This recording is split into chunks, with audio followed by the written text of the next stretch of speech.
et le Saint-Esprit nous laisse. Somme numéro 1. Ce début d'année, nous devons prendre des résolutions fermes pour notre vie spirituelle. Nous lisons. Heureux l'homme qui ne marche pas selon le conseil des méchants, qui ne s'arrête pas sur la voie des pécheurs et qui ne s'assied pas en compagnie des moqueurs, mais qui trouve son plaisir dans la loi de l'Éternel et qui la médite jour et nuit. Il est comme un arbre planté près d'un courant d'eau qui donne son fruit en sa saison et dont le feuillage ne flétrit point. Tout ce qu'il fait lui réussit.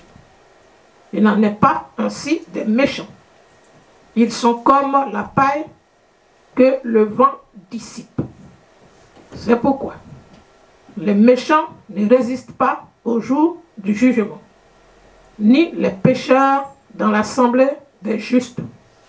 Verset 6. Car l'Éternel connaît la voie des justes et la voie des pécheurs mène à la ruine. Alléluia. Car l'Éternel connaît la voie des justes et la voie des pécheurs mène à la ruine. Alléluia. Est-ce que nous avons encore besoin de faire commentaire? Est-ce que nous avons encore besoin de faire un commentaire dans ça? Qui n'a pas compris? Comme c'est un psaume qui n'est pas long, nous allons essayer de prendre un à un. Et puis il y a quelques mots que nous allons tous expliquer ensemble. Alléluia. Il ne faudrait pas que quelqu'un dise dans la bouche de quelqu'un, ah, il a dit ça, elle a dit ça. Non. C'est français, tout le monde comprend français ici. Ce n'est pas africain pour dire qu'on ne comprend pas, ni anglais. C'est clair et net. La Bible déclare, heureux l'homme qui ne marche pas selon le conseil des méchants. Qui est méchant? Quand la Bible dit méchant, c'est celui qui ne connaît pas le Seigneur. Tous ceux qui ne connaissent pas le Seigneur, on les appelle les méchants. Pas méchants dans le sens de faire du mal, non. Parce qu'ils ne connaissent pas la vérité de Dieu. Dieu les qualifie de méchants. La Bible les qualifie de méchants. Alléluia. Et la Bible nous demande de ne pas marcher selon leurs conseils. Alléluia. Voici notre conseiller.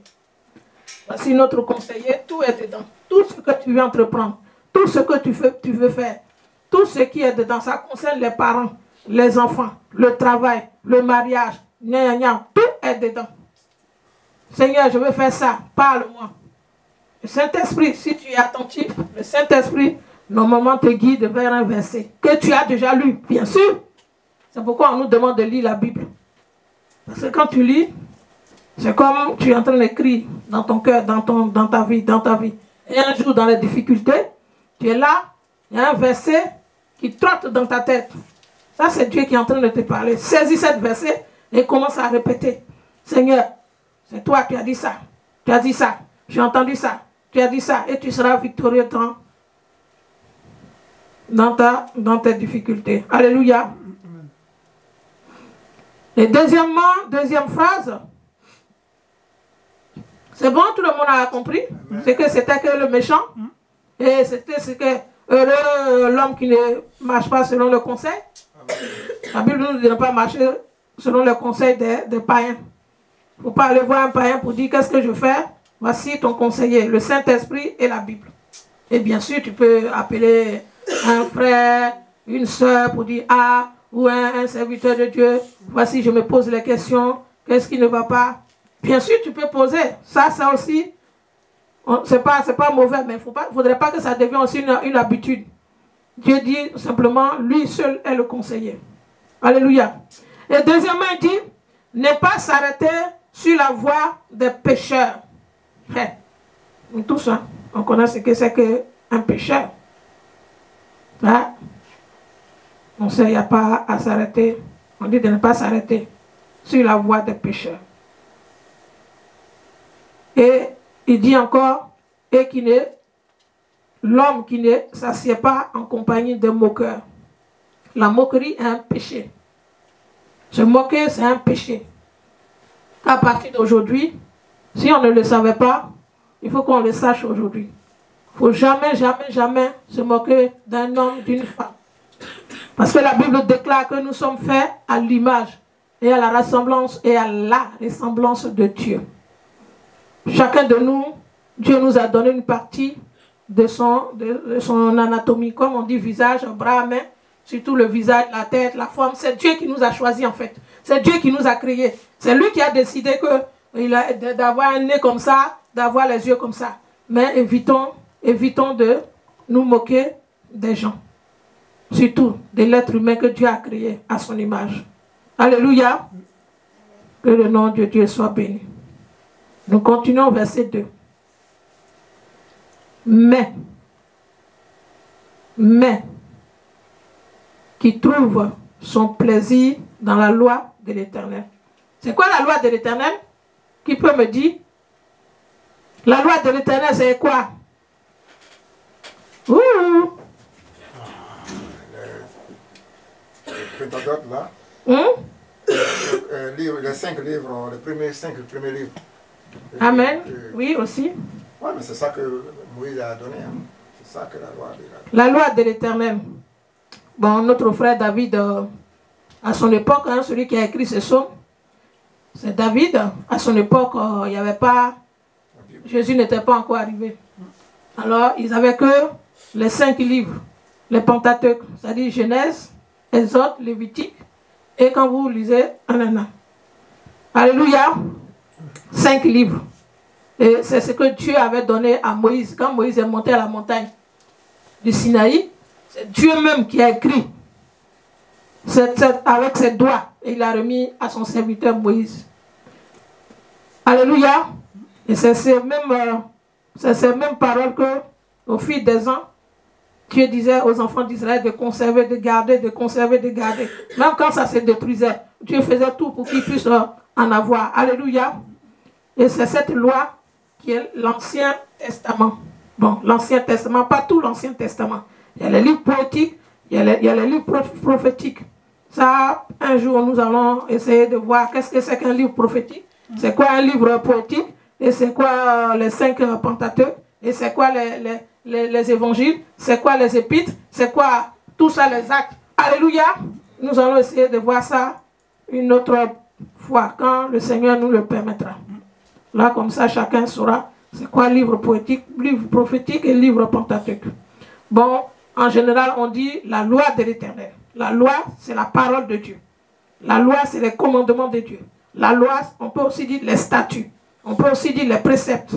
Quand tu vois dans la Bible que tu lis, surtout Somme lui dit, David il reprend souvent, il dit statut, précepte, commandement, loi. Alléluia. Il dit, mais qui trouve son plaisir dans la loi de l'Éternel et qui la médite jour et nuit. Je vous en supplie. C'est bien vrai que nous sommes en famille. Il n'y a pas un étranger parmi nous. Mais dans le Seigneur, nous sommes des frères et sœurs. Mais un jour, chacun sera tout seul devant le Seigneur et il répondra de ses actes.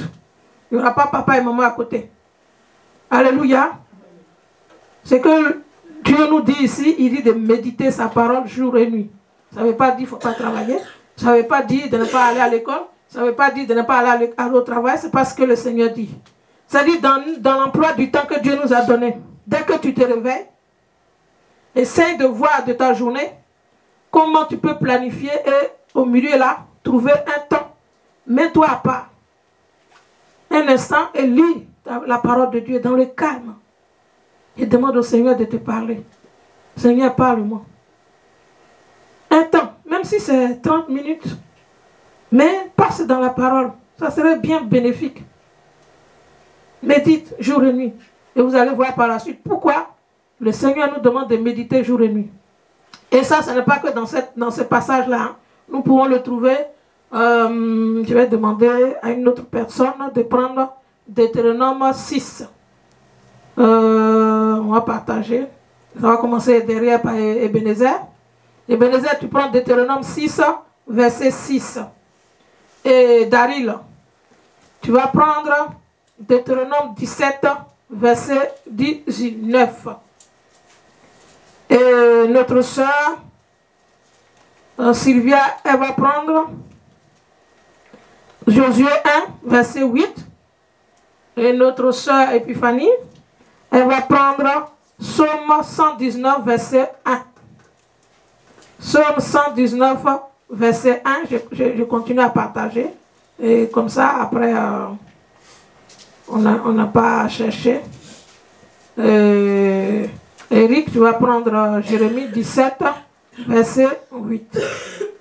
Jérémie 17, verset 8. Et je vais demander à Ebenezer de lire Deutéronome 6, verset 6. Nous écoutons. Les commandements que je te donne aujourd'hui seront dans ton cœur. Pardon, il faut bien articuler et parler clairement. Que je te donne aujourd'hui seront dans ton cœur. Continue, continue. Tu les répéteras à tes enfants, tu en parleras quand tu seras chez toi, quand tu seras en voyage, quand tu te coucheras et quand tu te lèveras. Tu les attacheras à tes mains comme un signe, et ils seront comme une marque entre tes yeux. Tu les écriras sur les montants de la porte de ta maison et sur les portes de tes villes. Alléluia. Ça, c'est la parole de Dieu. C'est Dieu qui avait donné ça aux enfants d'Israël pour dire que Dieu tient à ce que nous soyons dans sa parole. Il n'y a rien de tel que quand tu médites la parole de Dieu et que tu es dans la parole de Dieu, il y a une telle assurance qui vient sur toi. La gloire de Dieu descend sur toi. Tu es affermi, tu fais des choses.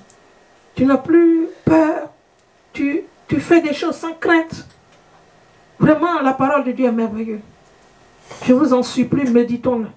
Même si tu n'as pas beaucoup de temps, avant même d'aller où que ce soit, sortir de chez toi, fais tout. Lève-toi un peu, 1 heure avant. Médite au moins. C'est vraiment, ça prépare en même temps ta journée. Même si tu devais sortir et que les mauvaises choses devaient t'arriver, le Seigneur fera tout de t'épargner de cela.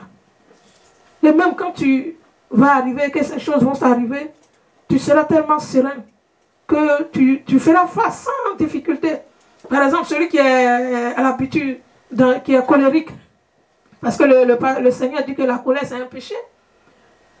Souvent nous prions, Seigneur, aide-moi, aide-moi, enlève la colère en moi. Oui, Seigneur, aide-moi. Mais je vous assure, notre Dieu, non seulement ça, tu pries, mais il va te donner. Mais tu vas aussi passer l'examen pour voir si réellement tu ne vas pas être en colère. Il y a une situation subitement qui va se présenter devant toi. C'est sûr que nous n'allons pas avoir la maîtrise de soi. Et nous allons tomber dans le piège de l'ennemi. Alléluia. Que le Seigneur nous aide. Méditons sa parole. C'est cette parole qui nous fortifie et qui nous restaure. Nous continuons. Il est comme un arbre planté. Celui qui médite la parole de Dieu jour et nuit. La Bible déclare, il est, au verset 3, il est comme un arbre planté près d'un courant d'eau. Un arbre qui est planté près d'un courant d'eau, qu'est-ce que ça fait? Il ne manque de rien. Puisque l'eau qui coule, qui est la parole de Dieu, qui représente le Saint-Esprit, qui représente Jésus-Christ, cette eau-là va l'abreuver chaque jour. C'est comme nous. Si un être humain, on dit notre corps est comment je peux dire ça? Oh, le français m'échappe. Est constitué, voilà, de 99% d'eau, je crois. C'est ça, non? 80 ou 90, je ne sais pas. Constitué d'eau. Imagine, ça veut dire que toi qui es là, ton corps là, c'est de l'eau. Une fois que l'eau là est quittée en toi, on dit tu es affaibli ou tu es devenu anémié ou quoi là. déshydraté, voilà. On dit que tu es déshydraté. Alléluia. Je me souviens, quand mon fils Sullivan était petit, et il avait eu une otite. Une otite. Le truc qui est dans les oreilles, ça fait mal, très très mal. Et il ne mangeait pas. On lui donne ça, il rejette, il n'arrive pas à manger. On fait ça, on fait ci, il n'arrive pas. Un jour, on dit bon, comme c'est comme ça, on va aller à l'hôpital. À l'époque, on était à Cergy, on allait à l'hôpital de Pontoise. Arrivé, quand le docteur a vu Sullivan, le docteur a commencé à nous engueuler. Mais madame, ça ne va pas. Vous voyez que l'enfant, il est comme ça. Si vous voyez que l'enfant, il ne mange pas une seule journée, venez à l'hôpital. Pourquoi vous l'avez laissé comme ça? Là, il est déshydraté. Il est ceci, cela. Il dit, oh, pardonnez-nous. Et tout de suite, il a pris l'enfant. Ils l'ont mis sous perfusion. Il est resté pendant quelque temps à l'hôpital, le temps que... Alléluia. C'est pour dire que l'eau est très importante dans nos organismes, comme la parole de Dieu aussi, en tant que notre eau. Pour nous, en tant que des chrétiens, la parole de Dieu qui représente l'eau du Seigneur, pour nous, est très important. Nous devons méditer cette parole-là. Force-toi. Même quand tu n'as pas envie, lis quand même. Lis-la. Alléluia. Ça nous fera du bien. C'est une question d'habitude. Il y a un proverbe qui dit, nous tous, on connaît, hein, que c'est l'appétit vient en mangeant. Si tu dis, oh, si tu n'as pas faim, bon, il y a des fois tu n'as pas faim, mais une fois que tu mets une nourriture dans la bouche, tu commences à manger. Alléluia. Que cela soit ainsi pour nous. Nous allons lire celui qui a Deutéronome 17, verset 19. Deutéronome.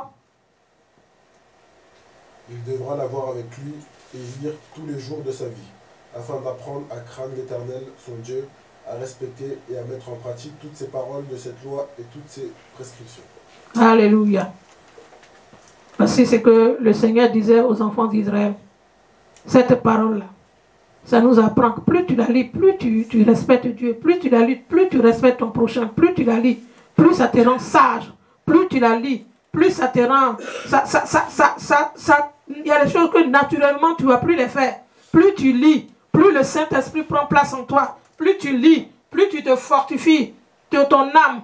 Comme notre corps est... Nous mangeons de la même manière, nous mangeons pour fortifier notre corps physique là. C'est de la même manière, quand tu lis la Bible, tu fortifies ton âme. Et quand tu ne lis pas la Bible, ton âme est flétrie. Alléluia, est affaiblie. C'est pourquoi nous devons lire la Bible pour que notre âme soit plus en forme que notre corps. Parce que tout dépend de notre âme. Alléluia, que le nom de Dieu soit béni. Nous continuons toujours à lire. Toujours comme un courant d'eau. On dit qu'il donne son fruit en sa saison et dont le feuillage ne se flétrit point. Tout ce qu'il fait, lui, réussit. J'aime bien ce passage-là. Tout ce qu'il fait, lui, réussit. C'est-à-dire, quand tu lis cette parole-là, tu prends la décision de te donner vraiment à cette parole. On dit tout ce que tu... La Bible dit, il n'y a même pas on. La Bible dit tout ce que tu fais là, tu vas réussir dedans. Alléluia. Nous continuons à lire l'importance de cette parole. Josué 1, verset 8. De la lire. Et sans de répéter sans cesse les paroles de ce livre de la loi, médite-les jour et nuit afin d'y obéir et d'appliquer tout ce qui est écrit. Car alors tu auras du succès dans tes entreprises, alors tu réussiras. Alléluia. Est-ce que Josué, quand le Seigneur a dit ça à Josué, est-ce que Josué avait une société? Non. Josué était un homme de guerre. Josué était un homme de guerre. Et la Bible déclare qu'il était tailleur de pierre. Mais le Seigneur lui dit, fortifie-toi, prends courage. Et lis cette parole que Moïse t'a laissée. C'est alors que tu réussiras dans tout ce que tu entreprendras. Ça lui dit, c'est alors que tu auras la domination sur tes ennemis. Quand on lit la parole de Dieu et on se donne vraiment à Dieu, le Saint-Esprit prend place en nous Et ce n'est plus nous qui combattons, c'est le Seigneur qui combat pour nous.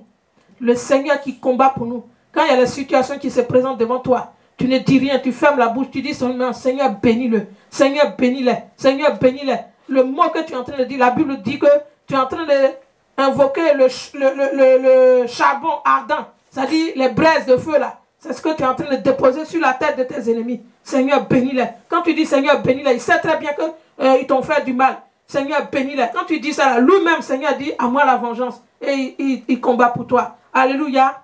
Que ces paroles-là ne s'éloignent pas de notre bouche. Nous continuons toujours. Psaume 119 pour voir à quel point Dieu a donné cette parole-là et nous demande de la lire. Psaume 119, verset 1. Heureux ceux dont la conduite est irréprochable, qui règlent leur vie sur la loi du Seigneur. Alléluia. Heureux. Il y a quelqu'un d'autre qui peut prendre sa version Louis II ou français courant. Alléluia. Psaume 119, verset 1. Pour ma soeur, un peu plus compliqué. Alléluia. Que le nom de Dieu soit béni. C'est pas long, hein? On va bientôt arrêter. Heureux ceux qui sont intègres dans leur voie, qui marchent selon la loi de l'Éternel. Quand tu la lis constamment, tu ne marches plus selon ce que tu vois sur Instagram. Quand tu lis la parole de Dieu, tu ne marches plus ce que tu vois sur Facebook. Quand tu lis la parole de Dieu, tu ne marches plus ce que tu vois sur YouTube. Oui, quand tu lis la parole de Dieu, tu marches selon la parole de Dieu. Alléluia. Tu ne marches plus selon les modèles, les modes. Oh, ça c'est la mode. Alors comme tout le monde s'en va là-bas, moi je vais là-bas. Non, un enfant de Dieu, c'est pas comme ça. On ne marche pas selon la mode. Nous marchons selon la parole de Christ. Alléluia. Et quand on la lit constamment, mais si tu ne la lis pas, c'est sûr que tu ne seras pas victorieux.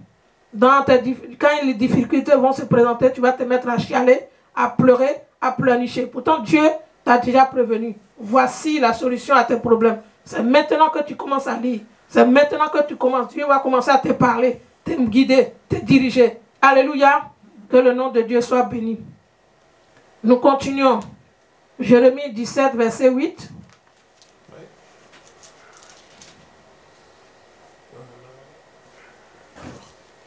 Il aura le même sort qu'un arbre planté près de l'eau, dont les racines s'étendent à proximité du ruisseau. Il n'a rien à redouter quand vient la chaleur et son feuillage reste vert. Alléluia. Même en année de sécheresse, il ne se fait aucun souci, il ne cesse de porter des fruits. Alléluia. Est-ce que nous avons encore besoin de continuer? Est-ce que nous avons encore besoin de continuer? La Bible dit, cette parole-là, quand tu médites, c'est Jésus qui est en train d'inviter dans ta vie. Quand tu médites cette parole, c'est Christ qui prend la place. Quand tu médites cette parole, c'est le Saint-Esprit qui prend la place. Et quand le Saint-Esprit est là, tout ce que tu vas faire, c'est lui qui va te guider. Même des fois, il est capable de te dire non, ne va pas là, car il y a un danger. Et tu ne vas pas y aller. Alléluia. Que le nom de Dieu soit béni. Nous allons nous arrêter là. Méditons la parole de Dieu, c'est très, très, très important. Il y a des choses que nous faisons qui ne nous apportent absolument rien. C'est vrai, on ne nous dit pas de ne pas nous divertir, nous distraire, non. Mais il y a des limites.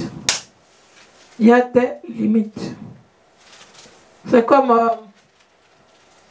moi, par exemple, avant quand je n'étais pas converti. Si vous voyez mes enfants, la plupart le nom de mes enfants, ce sont les films que j'ai regardés à l'époque. Sullivan, c'était deux petits garçons qui étaient orphelins de père et de mère. Et le jeune et son petit frère sont allés au camp de vacances. Et là-bas, le grand frère, le grand frère devait avoir dans les 14 à 12 ans. Et le petit frère devait avoir dans les 9 à 8 ans. Et au lieu que le grand frère défende le petit frère, c'est le petit frère qui avait plus de force, qui s'appelait Sullivan, qui défendait son grand frère, malgré qu'il n'avait pas la force, mais il donnait quand même la force, pendant que son grand frère, lui, recule. Alléluia. Et c'est là que j'ai vu le nom de mon fils Sullivan. Alléluia. Oh Sullivan, c'était Oh Sullivan, mais moi j'ai coupé Sullivan. Et sans oublier les autres, Daryl et Derek. Mais une fois que je suis converti là, ces choses-là, c'est resté en arrière. Et je fixe maintenant le Seigneur. Alléluia. Limiter mes heures de film. On n'a pas dit de ne pas regarder la télé. Dieu n'a pas dit de ne pas aller au cinéma. Mais c'est avec sagesse. Ce que tu regardes, ce que tu fais, il faut que ça soit avec sagesse. Il faut savoir que telle heure, ça, c'est consacré au Seigneur. Évitons, prenons le temps dans la parole de Dieu et diversifions-nous avec sagesse. Est-ce que ce que je fais, est-ce que ça glorifie le nom du Seigneur? David pouvait dire, je ne mettrai rien de mauvais devant mes yeux, parce que sache que en nous, il y a le Saint-Esprit.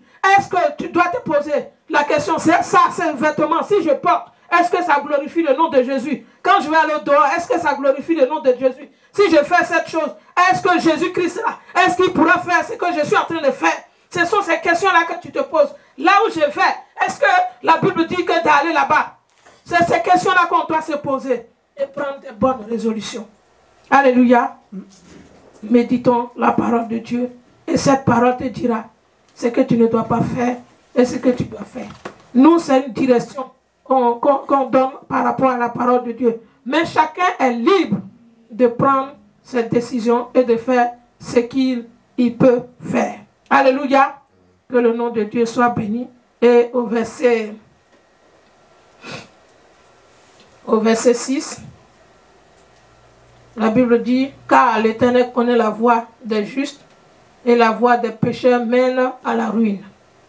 La voie des pécheurs mène à la ruine. Que le nom de Dieu soit béni et que le Seigneur nous aide à mettre sa parole en pratique. Quand on la lit, elle nous aide à la mettre en pratique. Alléluia. Que le nom de Dieu soit béni. Père Saint, Père de gloire. Seigneur, ce matin, je vais te demander pardon. Éternel Dieu des armées, pour toutes les fois où j'avais le temps de méditer ta parole et que j'ai passé mon temps à faire autre chose dans les futilités. Seigneur, ta parole déclare que le ciel et la terre passeront. Ce monde que nous voyons va passer. Le ciel va passer. Tout passera. Seule ta parole ne passera pas. Seigneur, elle va demeurer. Et c'est cette même parole qui va nous juger. Seigneur des seigneurs, Éternel, ce matin, aide-moi, aide mon frère à prendre conscience de ce danger qui nous guette. L'ennemi fera tout pour nous empêcher de lire ta parole.